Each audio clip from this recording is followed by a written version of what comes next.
Kim and Niall, welcome to the bar. Thanks, Gary. Thanks, Gary. Happy to be here. I've been waiting for the invite. So thanks for joining me. It's very kind of you, and I know, Kim, we won't allow that accent to distract you from you're a bona fide dub now, aren't you? I'm trying. No. Yeah, I suppose. I go, I sound weird. I come back, I sound weird. What, Niall? You're a dub fan, aren't you? You've been to Croke Park on. I have. I've been to an All Ireland. I've been to a hurling match. Wow. So. And it is extraordinary, the way that when you experience particularly hurling for the very first time as a live match, you wonder why. Oh, it's fantastic. It's like ice hockey in the air. Like I grew up ice hockey family, so you have a much better appreciation for the game when you're actually there. I think hurling is very similar. Although my first hurling match was actually in Boston. It was Dublin versus Galway, and it was in November. They do this classic, and it was before moving here was a thing. And the score was like 75-73, if that gives you an indication. Yeah. It wasn't real.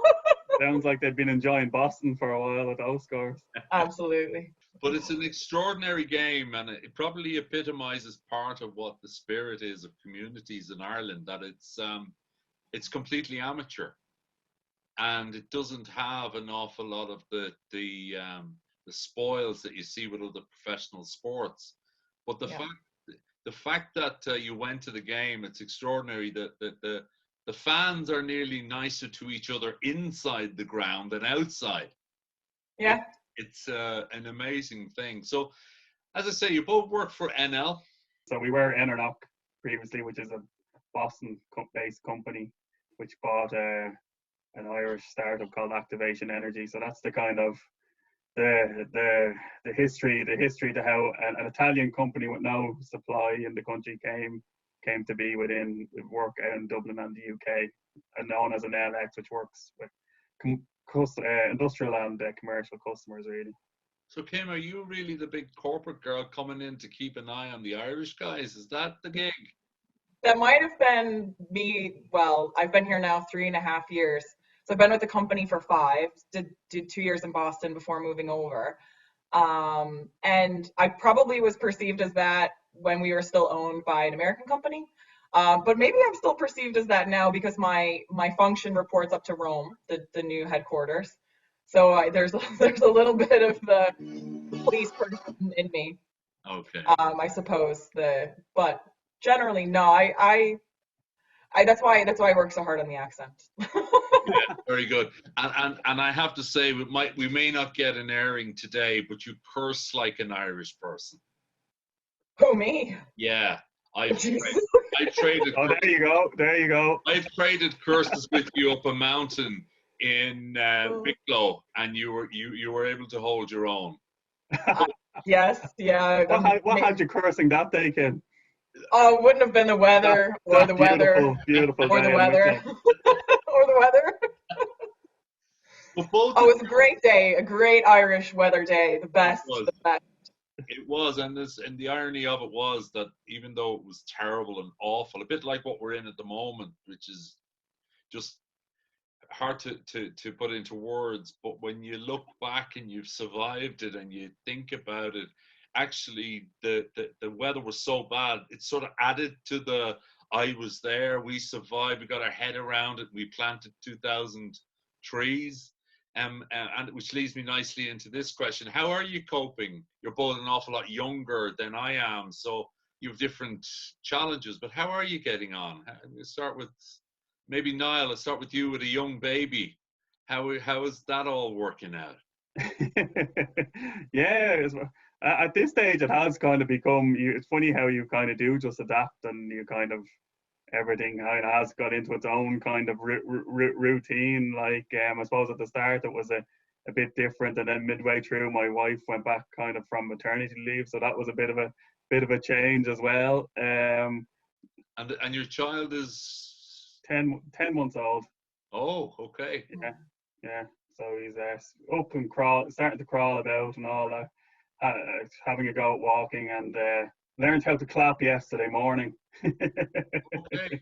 There you are. They're the big steps. They're the big steps that are going on. That's the entree to there's likely to be a little child coming in, like in the Sky reporter thing, pulling down your green screen and waving in the background. Breaking through the library. You look like you're somewhere in Dublin City, Kim. I am. I'm in D7. I actually had really low expectations for how I was going to cope with this, and I'm probably somewhere between coping and thriving, which is a massive, massive range. But I am very close to the Phoenix Park, so I have the like less than 250 meters from the Phoenix Park. So I have the pleasure of having a very large front yard with which I can get my exercise in. So that's nice. But yes, I'm in the city, hanging out over here in Stony Batter. And when you say coping to thriving, is that because you're doing more of what, outside of work, of course, what you like to do? Are you more time to do that? That's a good question, actually. No, it's probably doing excess of what I like to do. Before lockdown, I could go out and I can go out and run 15K now without any sort of prep, which has never been a goal of mine, not a super big interest of mine, but I can do it. Wow. If I gave you a loan on my Fitbit, could you run my 10,000 steps a day for me? I definitely could. We almost we have a running challenge within the Enel X running group based in Dublin. We've also invited our UK colleagues to join, and in April some of us have logged nearly 200 kilometers. So it's I would be one of them. I'm just short of 200 kilometers in April. All within 2K of your house. Well, if you run the 2K, if you run the circumference, that's 12K, right? So if you run the circumference of your circle. You're spending way too much time with people like Niall who actually understand that type of stuff.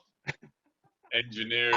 I saw something on social media. That's how it was a graph. It was Niall, with a 10-year-old or 10-month-old child, you're doing a lot of running, I could say. It's inherently inbuilt, isn't it? So Niall, have you learned anything about yourself?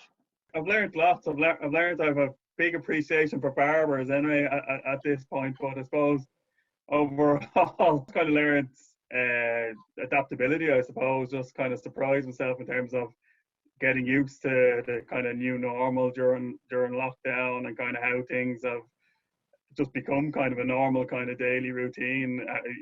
Initially it was novelty, and then it's kind of got into normal kind of daily routine, even though I do find myself today hoping there is some kind of ease on restrictions maybe, but it's been nice kind of to be around the family and that kind of thing over the last couple of weeks. You've relocated yourself to a library, so you're surrounding yourself with learning. Yeah, I can be as loud as I want in here. Kim, what about you? You've spoken before about obviously running and all the rest. Have you learned anything about yourself, or relearned something about yourself that you forgot maybe? Well, I learned that I am more socially resilient than I thought I was. I'm a massive extrovert. I get my energy from people, and I like being around people. I was a bit worried in lockdown world, particularly living solo, that it was going to be a challenge, and it hasn't. And then the other thing I have learned about myself is I almost immediately assumed I couldn't work from home. I didn't think I had enough discipline. And I've turned out to have discipline where I do wake up, I do make the cup of coffee, I go straight into work, I work until 5, and then I get on to, the things that matter to me, which is definitely getting outside, and running probably, and cooking, and kind of making a mess in the kitchen as a bit of therapy. So I enjoy learning those two things. The relearning is fun. Reacquainting myself and re-challenging myself, and not trying to be too hard on myself. But that's secondary. What's the effect, obviously, in your business? I'll ask Niall. You're head of business development, or a part of the sales lead in business development. How do you develop business when you can't do the look in the eye? Well, I suppose in a lot of ways we're lucky as a business as usual as a business. I suppose our core business isn't affected in terms of kind of flexibility and customers we have. I suppose as a business we do get a kind of a complete kind of cross section of industry. Like you do have to be kind of cognizant of the fact we would have like hotel customers and that kind of side of things, airports, and that are affected, manufacturing customers. We also then have data centers, farmers who it is their core, their business is kind of business as usual. Electricity and all that kind of consumption hasn't changed. So I suppose there's conversations we had kind of on both sides, you know, just especially with people are business as usual. I suppose it is a bit harder maybe to kind of any new deals, maybe definitely to kind of push along, but you can definitely kind of have a lot of exploratory and kind of tease out some things and have time to kind of explore things you mightn't have had previously. All right, but I think everyone's kind of getting used to like you have to kind of get used to working like this, really, to be honest with you. And from you, Kim, supporting that type of a business unit where the distribution it's more farming your existing client base as distinct to hunting for new. Has it changed your portfolio promotion of the company? I wouldn't say so. I'd say a lot of my workload is recently has been internal communications and employee communications that promote health and safety, as that's a lot of what Enel is about. We have annual business goals on health and safety, a very strong culture around it, and so we've done a lot of turning inward and putting our own, for lack of a better word, our own oxygen mask on before kind of looking outward. And to Niall's point, we do operate an essential service in demand response to grid services or to grid systems around the world. We are also kind of tracking how wholesale electricity prices or wholesale energy prices are changing the game for electricity suppliers, and then how that is kind of turning into supplier behavior that has impacts on our energy users around the world. So we're actively consulting around that and monitoring the situation and trying to help businesses visualize how they can change their energy use to help them recover and regain competitive advantage. And then we're also, as part of the nature of our business, looking at kind of some of the Green Deal initiatives that are coming up as part of the stimulus packages for post-coronavirus and economic recovery. And obviously, to the extent that we can connect businesses to this as well, to help them thrive post-COVID, we see a position and a purpose for doing so. And Niall, you're specifically Ireland, or do you have an external mandate throughout Europe? No, I'm specifically business development for Ireland. We would have colleagues then in different jurisdictions across Europe, whereas Kim's kind of communications for the region. But you'd have clients based in Ireland headquartered. You'd have units in Europe. Yeah. I suppose it's a question for both of you then.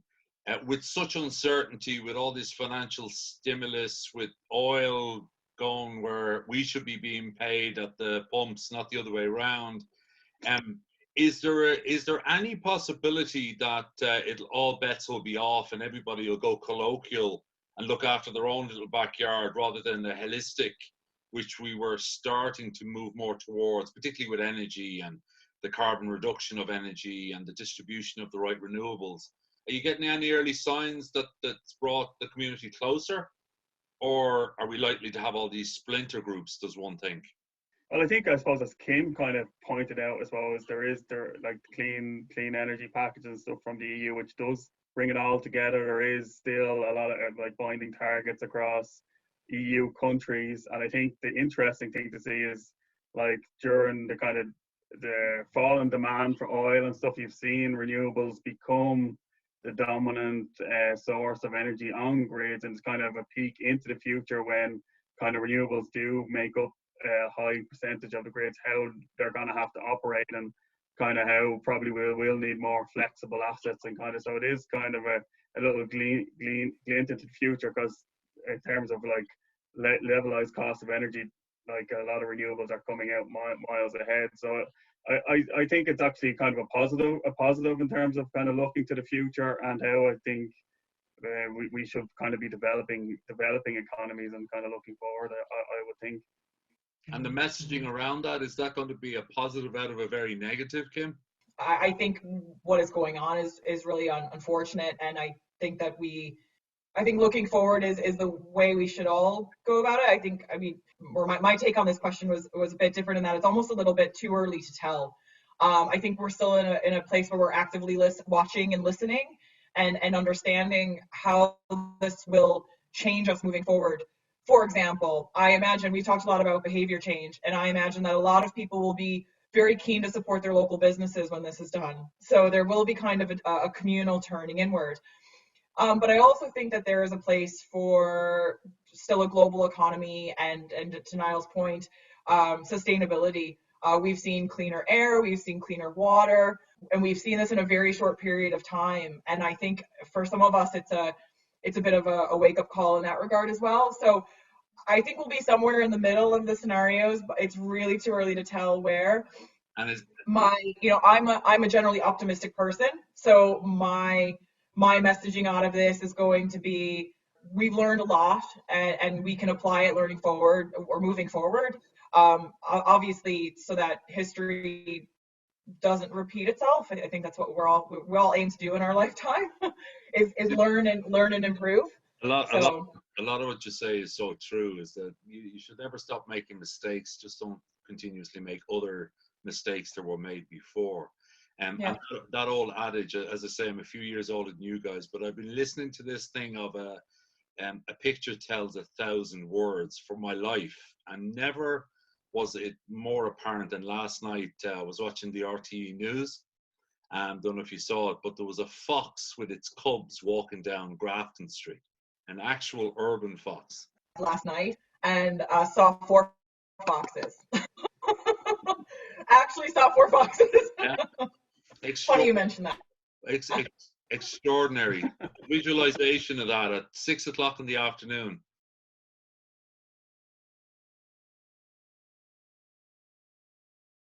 So we have 1 minute left. So Kim, what are your 3 words? We're hosting ourselves. We don't need Garry. What are my 3 words? Yeah, what are your 3 words for everybody at home? In this together.